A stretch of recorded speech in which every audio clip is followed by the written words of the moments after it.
अस्सलाम वालेकुम दोस्तों, क्या हाल है? ठीक ठाक है। इसरार बुगियो चैनल में खुश आमदीद कहता हूँ। और उसके बाद मैं आपसे दोबारा आज जो मैं बात करने जा रहा हूँ, I am just going to talk to you guys specially कि प्रेजेंट की जितनी भी चीज़ें हैं उनको एक साथ लेके ताकि उनको कंप्लीट करके फिर आगे चले। ठीक है, तो आज हमारा टॉपिक होने वाला है कैन। ये एक मॉडल वर्ब है। कैन जो है हमारे डेली लाइफ में इस्तेमाल हो सकता है होता है, जैसे कि हम कोई काम कर सकते हैं जिससे हमारे पास एबिलिटी होती है। दूसरा है word may. May MAY may CAN can. इन दोनों में डिफरेंट क्या है, दोनों में क्या डिफ्रेंशिएट है, दोनों कहाँ पे यूज होते हैं, किस तरह यूज होते हैं, उस पर बात करते हैं। दोनों परमिशंस के लिए होता है और एक जो है वो रिक्वेस्ट है और दूसरा जो है for example it's either request बस is like a permission, is like order. ठीक है, तो मे जो है वो सिंपल रिक्वेस्ट होती है और कैन जो है वो एक रिक्वेस्ट के साथ एक ऑर्डर है कि इन दोनों में ये फर्क होता है। Simple that's a difference between it. ठीक है, if you are just going ahead, so let's start from may. MAY may. May means that सकता या सकना, अगर उस जुमले में इस्तेमाल करते हैं तो बहुत कैजुअली और usually we are just using this word from childhood. बच्चे थे तब से आप लोग इसको पढ़ रहे हैं और सीख रहे हैं कि आप जब भी आते हैं तो क्या कहते हैं, मे आई कम इन द क्लास। टीचर से ज़्यादातर मे आई गो टू ड्रिंक वाटर। ठीक है, इसी तरह इसका जो सब्जेक्ट है मतलब सिंपल अफर्मेटिव है, ज़्यादा तो पॉजिटिव हम लोगों ने कम यूज़ किया होता है, इसलिए मैं इसको इंट्रोगेटिव से स्टार्ट कर रहा हूँ ताकि आपके लिए आसान हो। Yes I may, no I मेंट। ठीक है, मे नॉट का मेंट शॉर्ट फॉर्म इसका। ठीक है, और ये होता है रिक्वेस्ट के लिए। इसका मतलब ये होता है जब तक आपको नॉट एंड परमिशन ना मिले, मतलब जब तक आपको आपका कोई बड़ा या कोई टीचर या कोई जिससे आप परमिशन ले रहे हैं इस चीज की, तो मे में जब तक आपको परमिशन नहीं है तो आप अंदर इन नहीं हो सकते, आप कोई काम नहीं कर सकते। मे आई गो आउटसाइड। अगर आप ये परमिशन लेते हैं अपने पेरेंट्स से, वालिदैन से, और आप कहते हैं मे आई गो आउटसाइड, तो इसका मतलब ये है कि आपको तब तक नहीं जाना जब तक आपको परमिशन न मिले। सो सिंपल फॉर्मूला है subject plus may plus verb first form plus object. ठीक है, बहुत आसान फॉर्मूला है। It's a very easy formula for you guys specially, और मैंने इसलिए अपनी आवाज को भी कम किया है और स्लो फॉर्मेट में आपको बताता हुआ चल रहा हूं।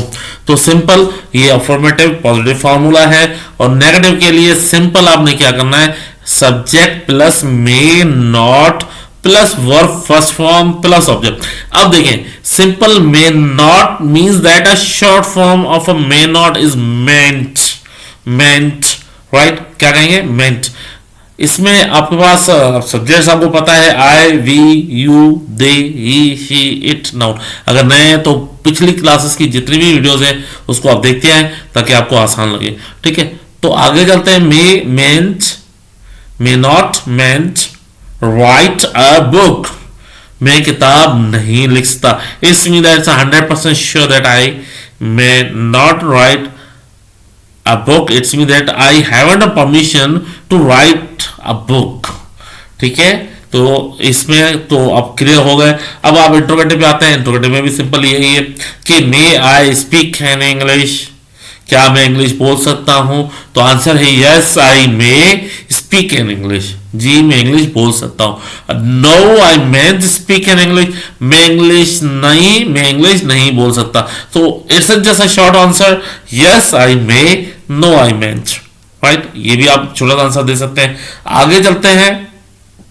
अगर इसको आप टेक क्वेश्चंस में ले आते हैं, if you are going to use it in tag questions, तो वेरी इजी टेक क्वेश्चंस, बहुत आसान है। Subject plus may plus verb first form plus object. I may go, mayn't I mayn't speak in English, may I. Right, तो ये आपके लिए मे का format था। अब आप आगे चले कैन की तरफ। किसकी तरफ? कैन की तरफ। कैन जो होता है बेसिकली मे और कैन में यही फर्क है। कैन जो होता है वो 100% sure, confident and can do like that, right. For example, I can go मैं जा सकता हूँ, it's mean doesn't have any kind of permission और even he has a permission और he is just guaranteed that he can go, ये जा सकता है। तो इसलिए मैं कह रहा आई मे राइट अ बुक, मैं किताब लिख सकता हूँ, इसका मतलब मुझे 100% श्योर है तो मैं किताब लिख सकता हूँ। अगर श्योर नहीं है तो आई मे राइट अ बुक, मैं किताब लिख सकता हूँ, मतलब इसमें एक डाउट है, कंफर्म नहीं है, ठीक है। अगर श्योर है 100% है तो I can write a book, ठीक है। इसी तरह नेगेटिव के लिए can not write a book, I can not write a book. अब इसमें आपने सिंपल क्या करना है, कैन नॉट को शॉर्ट फॉर्म करना है can't, can't. I can write a book, I can write a book, I can write a book, I can speak loudly in the class, I can help you out, ठीक है। तो इसी तरह आपने simple अगर interrogative की तरफ जाते हैं तो ये इसी तरह है जिस तरह आपने टीचर से कहते हैं। अब बच्चे बड़े हो जाते हैं, इंटरमीडिएट में या ग्रेजुएशन या यूनिवर्सिटीज वगैरह में चले जाते हैं, तो अब ये बच्चे वही बात किस तरह करते हैं, can I come in sir, तो उनको परमिशन की जरूरत नहीं होती क्योंकि स्टूडेंट्स बहुत ज्यादा होते हैं। टीचर्स के पास इतना टाइम नहीं होता कि हर वक्त वो नोटेट करता रहे कि यस और नो, ठीक है। So that's not an important that, लेकिन जो परमिशन वे होता है ये होता है कि आप एक परमिशन भी ले रहे हैं, can I come in class, तो आप कॉन्फिडेंट भी है कि मुझे इजाजत मिली हुई है टीचर के साथ या इदारे की तरफ से, या एक सिचुएशनल है, परमिशन है कि मैं आ सकता हूं, क्या मैं अंदर आ सकता हूं। Can I read a book, क्या मैं किताब पढ़ सकता हूं। It's mean that you take a book and just start to read without any kind of a permission और एक्सेस लाइक दिस, राइट। तो ये एल्डर्स जो होते हैं ज्यादातर वो मतलब आपको ये समझ लें कि वो ज्यादातर यूज करते हैं, या आप बच्चे भी यूज करते हैं फॉर एग्जाम्पल, लेकिन वो कहाँ पे, सिचुएशंस के मुताबिक, ठीक है। तो can I go not there, can not I go not there, तो ये भी वही है, can not can't we write a book, can't we write a book, क्या हम किताब नहीं लिख सकते। So that's very simple, interrogative negative. Tag question में आ जाए, इसके टेक क्वेश्चन का सेम फॉर्मूला है, अगर आपका जुमला पॉजिटिव है तो टेक क्वेश्चन उसका इंट्रोगेटिव हो जाएगा, इंट्रोगेटिव नेगेटिव हो जाएगा।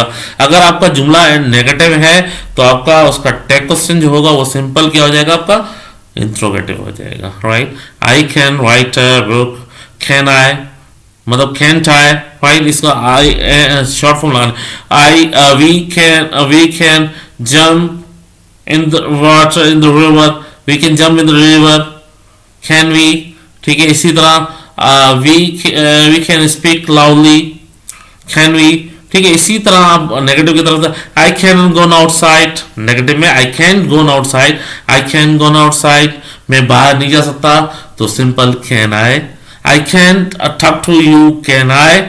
तो इसी तरह आपने इसके टेक क्वेश्चंस बनाने हैं, वेरी सिंपल एंड स्मार्ट, और शॉर्ट वीडियो मैंने आपके लिए बनाना शुरू कर रहा हूँ, ठीक है, ताकि आप लोगों को आसान लगे। उसकी प्रैक्टिस करें, मैक्सिमम प्रैक्टिस करें, ज़्यादा से ज़्यादा प्रैक्टिस करें, ठीक है। उम्मीद करता हूँ कि आपको मेरी वीडियो पसंद, आपको वीडियो पसंद आती है तो एक click subscription, like and share.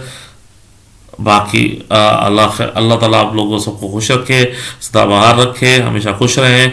और जितने भी बड़े बूढ़े जवान जो भी हमारे बहन भाई जो भी देख रहे हैं, तो कोशिश करें कि छोटे बच्चों को टेक्सचर की तरफ ले आएँ। एकेडमिक में इंटरटेनिंग नहीं है, इतना ज़्यादा म्यूज़िक नहीं है, लेकिन 5-10 मिनट से अगर बैठते हैं तो हो सकता है कि कोई 1-2 लफ्ज़ आप उसमें से सीख लें और उसको आप डेली लाइफ में और प्रैक्टिस भी करें, ठीक है। जज़ाकल्लाह, बहुत शुक्रिया, thank you, thanks a lot, अल्लाह हाफिज़। उम्मीद करता हूँ कि आपको ये वीडियो भी पसंद, अगर पसंद आई है तो कमेंट्स में ज़रूर कुछ ना कुछ ज़रूर लिखें। बहुत शुक्रिया।